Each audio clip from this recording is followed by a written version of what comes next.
Hello friends, কেমন আছো সবাই? দেখো আজ আমি কত বড় বড় মাছের পিস নিয়ে চলে আসি। আজ রান্না করব বোয়াল মাছের ঝাল। তাই জন্য মাছগুলোকে ভালো করে ধুয়ে নিচ্ছি। দেখো কত বড় বড় পিসগুলো। এবারে মাছে একটু কাঁচা তেল দেবো, যেহেতু এটা বোয়াল মাছ, তেলে দিলেই ফাটবে। আর একটু লবণ, একটু হলুদ দিয়ে এটাকে ভালো করে মাখিয়ে রেখে দিই। দিয়ে এবার কড়াইতে তেল দিয়ে তেলটা গরম হলেই মাছটাকে ছেড়ে দিচ্ছি। দেখো মাছটা ভাজা হয়ে গেছে। এবারে তেলে কালো জিরে আর টমেটো ছেড়ে দিচ্ছি।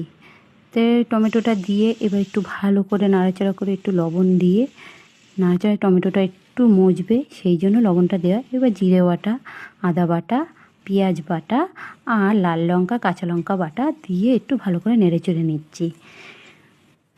তারপরে লবণ, একটু হলুদ দিয়ে আবার একটু কষিয়ে নিচ্ছি। নিয়ে তারপরে এই দেখো আমার মাছ ভাজাগুলো রেডি হয়ে গেছে। এবার এই মাছগুলো আস্তে করে ঝোলে দিয়ে দেবো।